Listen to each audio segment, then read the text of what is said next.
Sir, military course से मुंसलिक appeal में पिछला फैसला सस्पेंड हो गया है।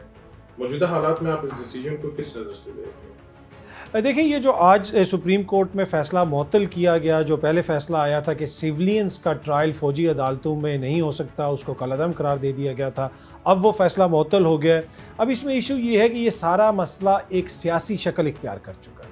यहाँ पे ये सिर्फ दहशतगर्दी से रिलेटेड चीज़ नहीं है, यहाँ पे सियासी बयानियाँ भी है। अब ये कहा जा रहा है कि बुनियादी इंसानी हकूक़ का मसला भी ये है।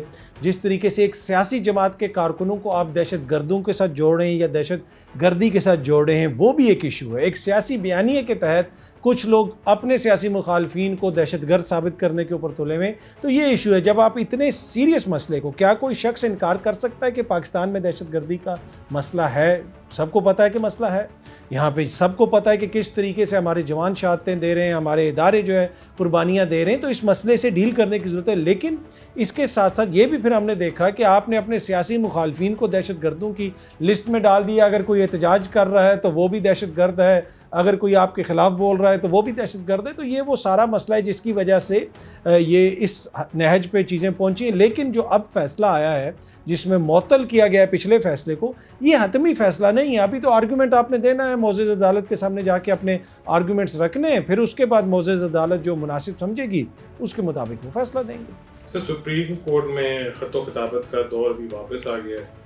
जस्टिस मज़ार अली नकवी और जस्टिस इजाज़ुल हसन के नए इंकशाफात सामने हैं।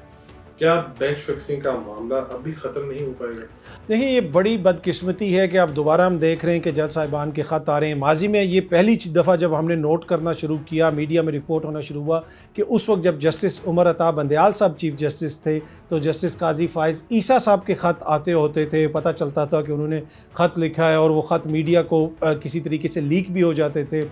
माजी करीब में अभी हाल ही में हमने देखा कि चेयरमैन तहरीक इंसाफ यानी बानी चेयरमैन तहरीक इंसाफ का एक ख़त आया चीफ़ जस्टिस साहब को, वो भी मीडिया में लीक हो गया। उसके ऊपर अदालत की तरफ से एक रिस्पांस भी आया और उसमें ये भी कहा गया कि मीडिया में किस तरह आ गया। तो ये वो सिलसिला लगता है इसी तरह है कि वही सिलसिला चल रहा है। अब ये इससे क्या पाकिस्तान के निज़ाम अदल को कोई फ़ायदा हो रहा है? नहीं, इससे इदारे की रेपुटेशन भी ख़राब हो रही है। इससे बहुत सारे जो मामलात हैं वो पेचीदा भी होते हैं। इससे मेरे ख़्याल में जो मामलात हैं, अदालत के मामलात, अदालत में किस तरह मामलात चल रहे हैं, उसके ऊपर जो अवामी एतमाद है, क्या उसमें इजाफा होगा? ये फ़ैसला फिर अब लोग ख़ुद कर सकते हैं। अगर इस तरह की कोई चीज़ है तो मोअज़्ज़ज़ जज साहिबान अंदर बैठ के भी एक मीटिंग बुला के भी चीज़ों को डिस्कस कर सकते हैं। फिर जिस तरीके से बेंच बनाए जा रहे हैं, उसके ऊपर कहा गया था कि अब ये नया एक्ट आ गया है, जो सुप्रीम कोर्ट प्रोसीजर्स का जो एक्ट आया था, जिसको मोअज़्ज़ज़ अदालत ने कहा कि इसके बाद ये सारा मसला हल हो जाएगा। लेकिन फिर हमने देखा कि उसके बाद भी वो मसला हल नहीं हुआ। तो कहीं ना कहीं कोई इशू है, पर ये बड़ी बदकिस्मती है कि वो फोरम जहाँ पे आखिरी और अल्टीमेट वो फोरम है कि जिस अदालत की तरफ हर किसी की नज़र होती है, उस अदालत के अंदर से इस तरह की आवाज़ें आ रही हैं, इस तरह का इख्तलाफ सामने आ रहा है, जो कतन भी किसी भी सूरत में एक हौसला अफजा चीज़ नहीं है। साइफर केस में इमरान खान और शाह महमूद कुरैशी पर फर्द जुर्म आए, क्या इस केस में भी खान साहब मुजरिम साबित होंगे?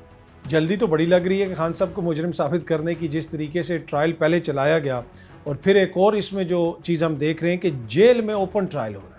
ये तो वैसे ही ये कहा जाए कि जी मुझे जो है मीठे में नमकीन चीज़ें पसंद हैं, तो ये अब जेल में ओपन ट्रायल कैसे हो सकता है? और फिर हम देख रहे हैं कि मीडिया को उसमें किस हद तक रसाई दी जाती है। अब तो अंदर कोई शीशे शूशे भी लगा दिए गए हैं। तो वो लग रहा तो सामने है कि जिस तरीके से केस चलाया जा रहा है कि मुजरिम साबित करने की कोशिश की जाएगी, और वो जो मुकदमा बना के गई है पीडीएम की हुकूमत, वो इसीलिए बना के गई है।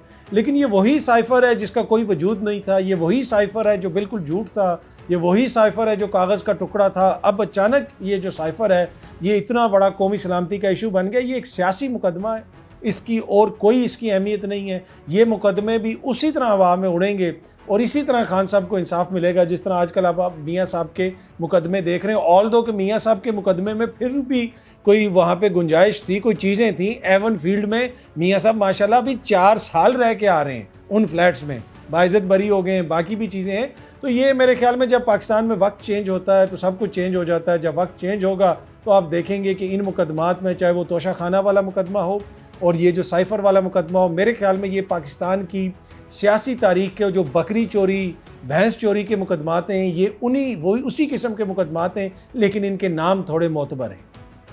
सब बल्ले का निशान को बड़ा खतरा लगा कि इस मामले पर आने वाले इंतखाबात की लेजिटिमेसी पर क्या असरात हो सकते हैं अगर बल्ले का निशान अलॉट नहीं होता पाकिस्तान तरीके से? देखिए, आपने देखा होगा कि जितना इंटरेस्ट पाकिस्तान तहरीक इंसाफ के इंट्रा पार्टी इलेक्शंस में हमने नोट किया, आज तक इतना इंटरेस्ट हमें जनरल इलेक्शन में भी लोगों का नज़र नहीं आता। अब ये क्यों हो रहा है? इसलिए कि उनको पता है कि हम इस जमात का उस तरह मुकाबला नहीं कर सकते।